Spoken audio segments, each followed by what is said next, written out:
জাতীয় ঐক্যের মাধ্যমে কল্যাণকর রাষ্ট্র প্রতিষ্ঠা সম্ভব বললেন জামায়াত আমির। ঢাকা ৬ আসনে ইশরাক হোসেনের মনোনয়নপত্র বৈধ ঘোষণা। অঙ্গ সংগঠন রেখে রাজনৈতিক দলগুলো আইনকে ভণ্ডুল করেছে বললেন বদিউল আলম। শুনছিলেন শিরোনাম, এবারে বিস্তারিত। জাতীয় ঐক্যই কল্যাণকর রাষ্ট্র প্রতিষ্ঠার মূল শর্ত বলে জানিয়েছেন বাংলাদেশ জামায়াতে ইসলামীর আমির ডাক্তার শফিকুর রহমান। তিনি বলেছেন, মত পার্থক্য স্বাভাবিক, কিন্তু জাতি বিভক্ত থাকলে রাষ্ট্র কার্যকরভাবে পরিচালনা করা সম্ভব নয়। ঐক্য ধরে রেখে ন্যায় ও ইনসাফ ভিত্তিক রাষ্ট্র গঠনে সবাইকে একসঙ্গে কাজ করতে হবে।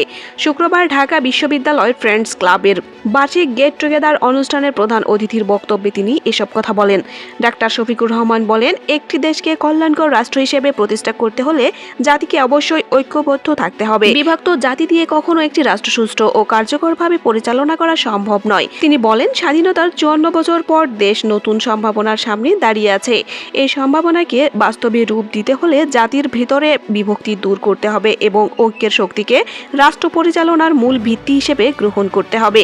তিনি আরো বলেন, কোনো বিভক্তকে জাতি কখনো মাথা উঁচু করে দাঁড়াতে পারে না। আমাদের মধ্যে মতের পার্থক্য থাকতেই পারে, কিন্তু সেই পার্থক্য যেন মত বিরোধের রূপ না নেয়, সেদিকে সবাইকে সতর্ক থাকতে হবে। মতের ভিন্নতাকে তিনি সমস্যা নয়, বরং সম্ভাব্য সমাধানের উৎস হিসেবে দেখার আহ্বান জানান। এদিকে ঢাকা ৬ সংসদীয় আসনে বাংলাদেশ জাতীয়তাবাদী দল বিএনপি মনোনীত ধানের শীষের প্রার্থী ইঞ্জিনিয়ার ইশরাক হোসেনের মনোনয়নপত্র বৈধ ঘোষণা করেছে রিটার্নিং কর্মকর্তা ও ঢাকা বিভাগের কমিশনার। শনিবার সেগুনবাগিচায় ঢাকা মহানগরীয় আওতাধীন আসনগুলোর মনোনয়নপত্র যাচাই বাছাই শেষে এ ঘোষণা দেওয়া হয়। মনোনয়নপত্র বৈধ ঘোষণার পর প্রতিক্রিয়ায় ইঞ্জিনিয়ার ইশরাক হোসেন বলেন, ধানের শীষ প্রতীক নিয়ে আমার মনোনয়নপত্রটি বৈধ ঘোষণা করা হয়েছে। আলহামদুলিল্লাহ, আজকের শুনানি অত্যন্ত সৌহার্দ্যপূর্ণ পরিবেশে সম্পন্ন হয়েছে। তিনি জানান, শুনানি শেষে বিভাগীয় কমিশনার প্রার্থীদের উদ্দেশ্যে আচরণবিধি মেনে চলা, নির্ধারিত সময়ের আগে প্রচারণা না করা এবং যত্রতত্র পোস্টার ব্যানার না লাগানোর বিষয়ে দিক নির্দেশনা দিয়েছেন। একই সঙ্গে ১২ ফেব্রুয়ারি ভোটের দিন সকল ভোটারকে ভোটার কেন্দ্রে উপস্থিত হতে উৎসাহিত করার আহ্বান জানানো হয়। নির্বাচনের সার্বিক পরিবেশ সম্পর্কে সন্তোষ প্রকাশ করে ইশরাক হোসেন বলেন, বর্তমান নির্বাচনী পরিবেশ নিয়ে আমি যথেষ্ট সন্তুষ্ট। অতীতে প্রশাসনের দলীয় আচরণ দেখেছি, কিন্তু এখন সকল প্রার্থীর প্রতি একটি নিরপেক্ষ আচরণ লক্ষ্য করছি। এটি একটি বড় পরিবর্তন।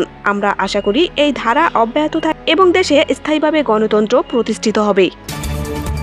এদিকে রাজনৈতিক দলগুলো তাদের নিবন্ধন শর্ত অনুযায়ী অঙ্গ সংগঠন বিলুপ্ত না করে শুধু গঠনতন্ত্র থেকে নাম সরিয়ে আইনের মূল উদ্দেশ্যকে ভণ্ডুল করে দিয়েছে বলে মন্তব্য করেছেন নাগরিক সংগঠন সুজন। সুশাসনের জন্য নাগরিক সম্পাদক ও ট্রাস্টি বোর্ডের সদস্য ডক্টর বদিউল আলম মজুমদার শনিবার জাতীয় প্রেসক্লাবের জহুর হোসেন চৌধুরী হলে সুজন আয়োজিত সংবাদ সম্মেলনে তিনি এসব কথা বলেন। বদিউল আলম মজুমদার বলেন, আইনে স্পষ্টভাবে বলা আছে, কোনো রাজনৈতিক দলের শিক্ষা প্রতিষ্ঠান, শিক্ষক, ছাত্র, শ্রমিক, কর্মচারী বা অন্যান্য পেশার সহযোগী বা অঙ্গ সংগঠন থাকা যাবে না। বিদেশি শাখার বিধানও থাকবে না। কিন্তু রাজনৈতিক দলগুলো এই শর্ত অমান্য করে শুধু গঠনতন্ত্র থেকে নাম সরিয়েছে। তিনি বলেন, এ ধরনের অঙ্গ সংগঠন দেশের পাবলিক বিশ্ববিদ্যালয়গুলোকে কার্যত রণক্ষেত্রে পরিণত করেছে এবং মানসম্মত শিক্ষা প্রতিষ্ঠা করতে বাধা সৃষ্টি করেছে। রাজনৈতিক দলগুলো এবারে আইন ও সংবিধান মেনে স্বচ্ছ ও দায়িত্বশীল অবস্থান নেবে। সংবাদ সম্মেলনে তিনি আরো বলেন, নির্বাচনী ইস্তেহারে রাজনৈতিক দলগুলো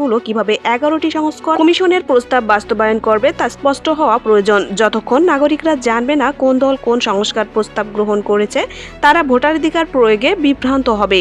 মনোনয়ন প্রক্রিয়া নিয়েও উদ্বেগ প্রকাশ করে বদিউল আলম বলেন, আইন অনুযায়ী সংশ্লিষ্ট ওয়ার্ড, ইউনিয়ন, থানা, উপজেলা ও জেলা কমিটির সদস্যদের দ্বারা প্রস্তুত প্যানেল থেকে কেন্দ্রীয় সংসদীয় বোর্ড প্রার্থী চূড়ান্ত করবে, কিন্তু বাস্তবে কখনোই প্যানেল তৈরি হয় না। ভবিষ্যতে আইন ও সংবিধান মেনে প্রার্থী মনোনয়ন নিশ্চিত করার জন্য রাজনৈতিক দলগুলো স্পষ্ট অঙ্গীকার করবে আশা করা যায়। অনুরোধ থাকবে, চ্যানেলটি সাবস্ক্রাইব করে বেল আইকনে ক্লিক করুন এবং মতামত কমেন্টে জানান। আল্লাহ হাফেজ।